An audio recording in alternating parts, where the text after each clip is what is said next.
Hello, people of the party. My name is Ryan from the Hex Bones Tabletop Club, and today I want to talk about the portal under the stars.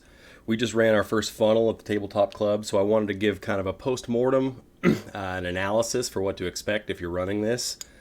So, if you are a judge that hasn't run this before and kind of want an idea of what to expect, or maybe some of the ways that I changed it just a hair, this is for you. If you're a player and you haven't played it yet, there's going to be spoilers. So get out of here. Don't want to spoil this for yourself. This is an awesome funnel.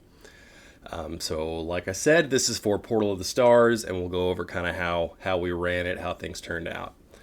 So we ran this with 3 people, had 3 players, so they each had 4 level 0s, so we had 12 total. And we kind of went through a whole intro. I did use the old man Roberts as the way, he'd been there before and that kind of thing. So we just as quickly as we could, we got into the adventure and went after it. So let's see, let's pull up the map over here so we can talk about it as we're doing it here. Okay, so the very first thing they do is they all walk through the portal and they come into that hallway there, and number 1. So this room is designed, and as you read it, that you walk through the portal and you find a door with these star inscriptions on it, and there's gems in it. And the idea is that it's trapped, and their suggestion is to use an intelligence check to determine that those stars will line in the sky in about 2 hours, or whatever time the judge decides. And I didn't want to start off with using a check. So I just the players just started investigating it, messing around with it. They started to pry off the gems, and the light trap goes off, and it just fries the first guy who tries to peel that off. And as written, I think that's only supposed to go off one time. But the players had the idea that one of their pre-gens, we used Purple Sorcerer, shout out, for their pre-generated characters. One of the players decided he had a little mirror, and he wanted to try to pry one off and use the mirror to reflect it back at the door. So we rolled with that. They did that. They ended up just burning this door to embers. It was just chunks of wood falling all over the place. So they completely went above and beyond. I thought that was super creative. So that they all gathered the jewels, etc. And then they opened, the door was really kind of open. It was just kind of hanging there. They burnt it to pieces with embers laying all around, etc. These players were super careful. They didn't charge into anything. I mean, you could tell that they've done a few dungeon crawls before. So they kind of poked in through there, and they got their torch in through the doorway, and they didn't go in far enough to trigger the statue traps in room 2. So they saw it. Their torch lit them up. They saw the guys holding the spears, getting ready to chuck them. So instead of anybody walking in and just getting blasted with these spears, they decided to take a chunk of that door that they had just burned down, and they threw it in the center of the room. And I decided that was also clever enough that it would trigger the trap. So all 4 of those spears just pierced right into that chunk of wood, smoldering wood from the door. Let's see. So, and then, they were very carefully, they walked in, they explored it. They ended up picking up several of the spears. So that's probably going to happen. I mean, you've got peasants walking in. One of the guys had a pair of scissors that he was using as a dagger. So the spear was a huge upgrade for them. So they took that, and then the scale mail that's on the statues themselves. We had a few mannequin jokes. They took that and put it on. And that was pretty much the gist of room 2. I think the idea is that whoever walks in, try to get a marching order. Whoever walks in, they're going to get impaled. So at this point, to be honest with you, I was kind of sweating it. I thought these guys are good. These guys are good. They're being very careful. They're being great. But the objective here is to kill a whole bunch of characters. You want to slim the numbers down. So I was getting kind of concerned because they were playing very well. So we go into room 3 here. Which is the giant warlord statue there. So I guess, and I might have missed the mark here, but when you're describing the statue, be very clear that it's everything that you're describing. You're explaining that it's got a sword to his side and a grimoire, and he's got amulets and stuff. Make sure that it's really clear that that's part of the statue. That was a question that came up from my descriptions. So maybe just hammer that home a little bit if you're running this yourself. So the way that this room's designed is that you walk in, and that giant it's a giant statue, and his fingers pointing at you, and that it's got 5 fuel charges, and it's gonna blast fire out of its fingertips and try to toast these people as soon as they open any kind of doors or try to leave back out of that room. Any any chances at trying to escape, it's supposed to blow fire at them. But my players would not give up investigating that statue. So eventually, the way that they got around it is because, I mean, they knew that giant statue. When everybody walked in, I just rolled a d3. I had 3 players. I rolled a d3 to determine which one the statue was going to follow. So as they were kind of meandering around that room, the statue was pointing at them and following their motions. You know, we established that it was easy to move.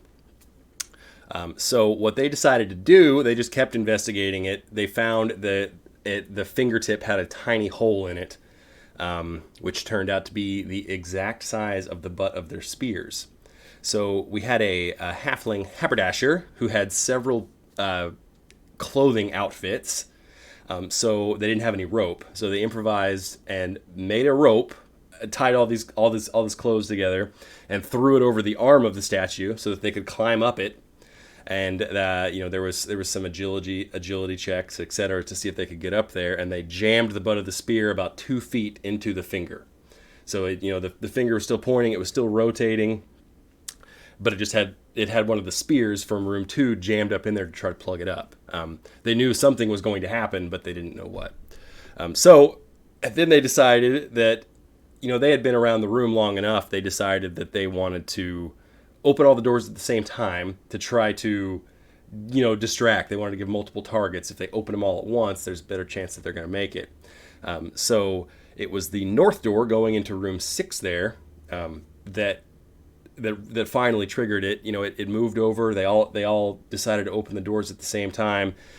And the statue, because it was plugged up, which was something that I totally wasn't expecting, super creative, I thought, it just started violently shaking, and it fired that spear out of the finger like a rocket, like a railgun. And it completely impaled the character that was next to that door, went through him and stuck him into the door behind him. And then, I wanted a way to reward them for that creative behavior, so the whole statue just started shaking and kind of exploded. Just a pile of rubble and smoke and stuff. I imagine that the pressure building up, trying to shoot that spear out of its finger, it exploded. So I thought that was a really cool way of doing that. Let's see here. So after they had the threat of room 3 essentially neutralized, they kind of took their time and explored around it. They opened each door in this hub chamber of level 3 here. So they opened up into the north, and they saw the pool. They didn't go in all the way, so they only got to see about half of it based on their torchlight. But they did see the shambling crystal men. They started to come out and were shambling towards them. They decided, nope, not right now. They closed the door, so they're still in room 3 here. And then on the west, moving into room 5 here, they opened it. They saw the 7 alcoves where the general's skeletons are sitting. And they did not walk in. The player that opened the door, he had a fruit, and I think it was a melon of some kind. So he decided that he would just chuck that melon, directly across. There was an alcove directly across the room there. I assume it was about here. Threw it. He hit the wall, and the melon chunks came down and hit the skull, and it was enough to start animating the skull. It started jingling around, and all the skeleton pieces started jingling around. He decided, nope, that's not for us either. So they closed the door, and they didn't go back into room 5 after they closed that.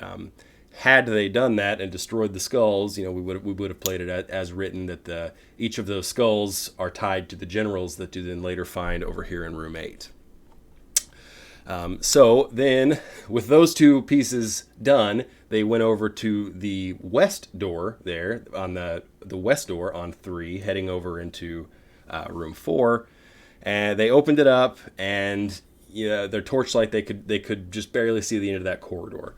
So they decided that was the safest route to go. So they all went in. They gave me a marching order, who was going in first, and they all went into room 4. So room 4 has the giant aggressive snake that attacks on sight. and it's got the clay tablets hanging around the room. So this one, I think that they played it pretty close to the intention. I mean, that snake attacks you like right when you walk in, so there's not a lot of room for improvisation there. So they fought the snake, and I think that the snake took out one more character before the mob finally brought it down. There was just a massive, huge hit on the snake from just a huge roll, and it left it down to 1 hit point, and then the next person to come up, I forget the character name, but they had dubbed him the Weak, and he put the killing blow on the giant snake with his sword, and that was a pretty cool moment for the weak guy to take down this huge snake. Then they explored the tablets on the walls and got a little more backstory about the war wizard, and they took that demonic horn off of the snake. They cut it off. So they sat around there. They explored a little bit. They sat in the throne and saw the portal with the constellations that you see that was supposed to depict the time when these aliens were going to come back, or reestablish their warlord, that kind of thing. So they walk back into room 3. Again, the statue's completely destroyed. There's no conflict there. They did a good job. So they decided that they're leaving room 5 alone there to the east. They're not going to mess with it at all. They go up into room 6, and they've concocted a plan that since these crystal guys are really slow moving, they're going to try to separate them and use the door to close them off.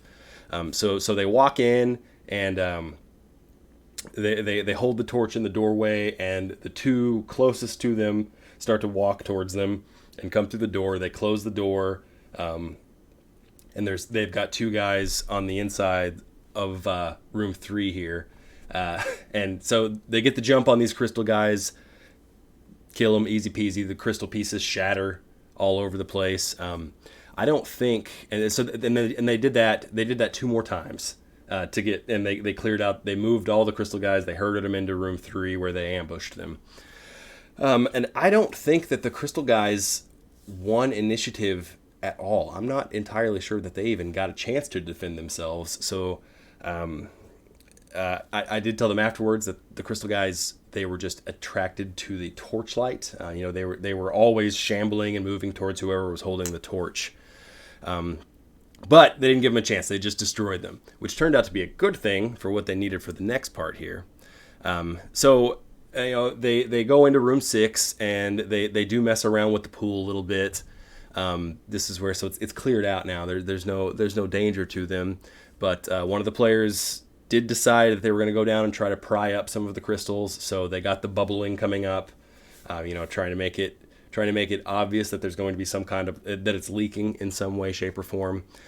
They erred on the side of caution and did not do any more. They looked at it. One of the players took a drink of the water, which I thought was brave, brave and fun. Then they moved on. They went down the spiral staircase, and like I said, these guys seemed to be pretty well versed in the dungeon crawling world. So one of them had a hen, and they chucked the hen down this spiral staircase, and I made a whole deal about it clucking all the way down, as they were checking for stair traps to see what happened to the hen, sorry. And it came back with nothing, so they all descended down, and in room 7 there, that's where the war planning room is. So they were very cautious. They didn't touch anything right away, and then eventually they grabbed for the clay statues. The 2 of them are silver, so had 2 of them just kind of crumble just because they were old. So they did get those 2 statues, and then so they checked it out. We had a couple of good tabletop jokes. That this guy must be a Warhammer player, that kind of thing. And then they walked into room 8, and this is where the entire army's sitting, the warlord's sitting, the generals are all there. They didn't touch the skulls in room 5, so the generals are all still standing there. So they enter that room, and they see that situation. They see the sparkling globe that's sitting on top of the throne there. And they stick around in that room just long enough to see the warlord statue do his jerky motion, points the finger at him, and then the entire army takes that big thudding step forward in the pit. So that was enough to get these guys to retreat back into room 7. They sealed the door close. actually, I should say, before they went back, I also pointed out to them the drip in the ceiling, that there was only one drip in the ceiling, which was maybe kind of odd for such an old structure that there would just be one specifically. Correlates to the jewel that they pulled out of the pool, so it was starting to drain the pool in the room above, in room 6. So they go back up. They pretty much immediately caught on to that idea, or they at least wanted to go try it. So they go back upstairs and they just start going nuts, prying these up. So there's a whirlpool starts up, and then one of the player takes one of the spears and just starts cranking. He's standing on the side of the pool and just starts cranking on the bottom of the pool. So instead of it just kind of slowly draining out, we had it just completely crumble. Debris and everything fell in. So now we just have this huge hole in the floor at room 6 that you can look down now into room 8.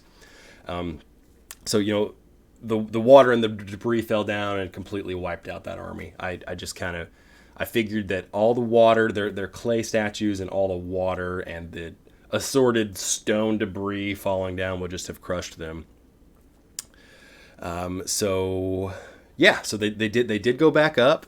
They let it loose, and then they had this huge hole in the floor where they could see the generals down there.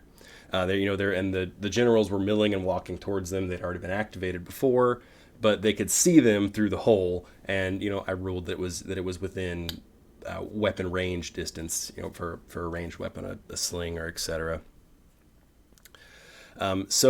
And then somebody pointed out that, they had the idea that if we can probably take out that warlord, those generals will probably stop, but they couldn't see the warlord from the hole in room 6. They couldn't see down into 8. So the first shot at this, one of the players, they used the haberdasher's clothes and made another rope swing pretty much. And the characters up top held it. And one character took the snake horn and tried to swing down in, Tarzan style, down into room 8 and tried to smack the globe. They're thinking that the globe might be the source of this power at this point. So she swung down and she fully connected with the globe. It knocked it loose from the throne.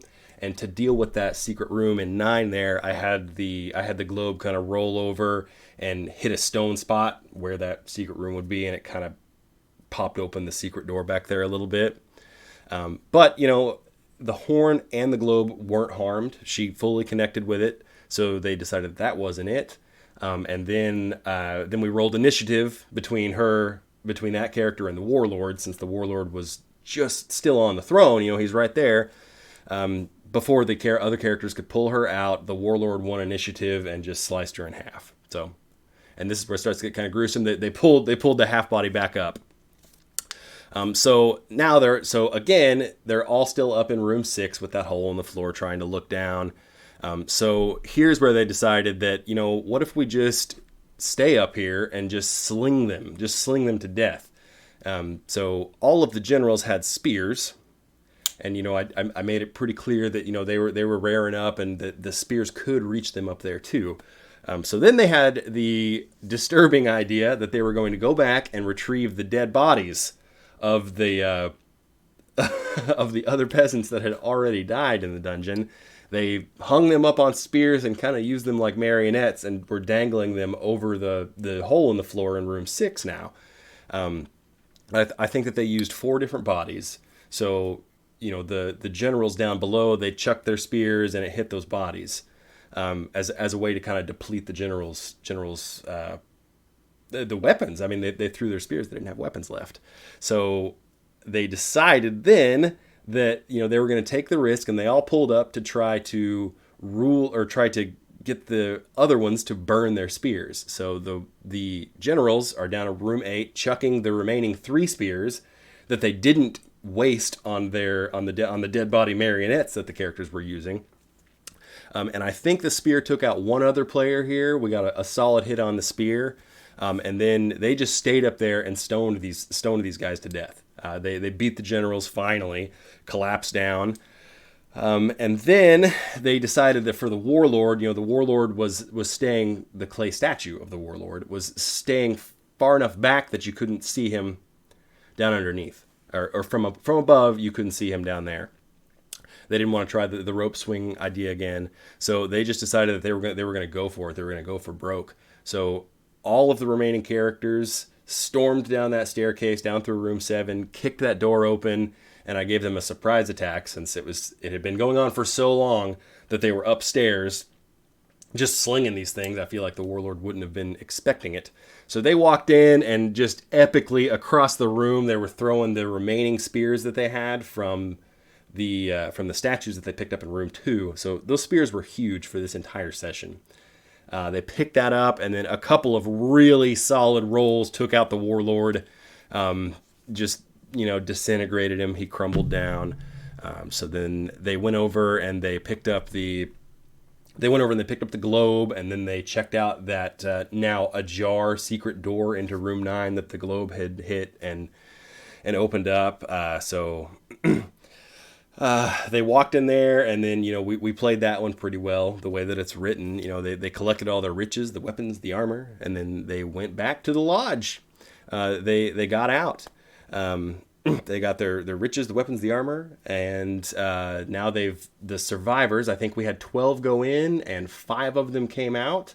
So they've all leveled up and are now officially part of the Hex and Bones Adventuring Guild. And that was how this one went for us. It was so much fun. The players were way more creative than I was expecting, and I think that's what really makes these games fun. Otherwise, you could just play a video game, right? I mean, it's the creativity that really gets it going. They played it really smart, and it was really difficult to punish any of them because they weren't doing anything that would be punishable. I would be lying if I said we weren't about halfway through this module, and I realized, they're going to come out. They came in with 12. They're going to come out of here with 10 characters because they were smart. They were very good about it. And so that is my synopsis of Portal Under the Stars, which was just a whole lot of fun. So if you are interested in joining up with this into our Discord, there's a Discord link in the description below. You just pop in. We have an introduction channel. You introduce yourself, and then we have weekly Discord games that are all theater of the mind. We really prefer you use the video chat because it makes it feel like we're more sitting around the table. I don't know if it stands that long. And so anyway, pop in if you want to play. This is the kind of style that we do. It's real fast and loose. We're lucky we don't have a whole lot of the rule lawyer types. We're pretty laid back, as DCC should be, and it's really awesome. So that is it for my synopsis. I did want to throw a shout out to this, which is the newest zine that I'm publishing on DriveThruRPG. It is currently going through the proofing right now. I believe it's 42 pages, so it's absolutely a zine sized, but it includes a small beginner's adventure, and it's designed for new game masters and new players as kind of an initiation. It's kind of a stereotypical Wizard's Tower with a weird twist.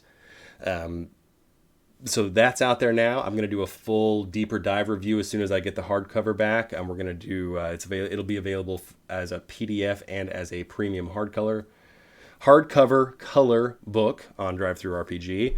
But I wanted to throw this up here. It's not available yet. When it does, there'll be a link in the description. But here's kind of just a quick list. There's a short adventure in here, this Wizard's Tower, and then there are several different weird encounters. There's some magical items, and then there's a few NPCs that are all being currently used at the lodge at the Hex and Bones Adventuring Guild.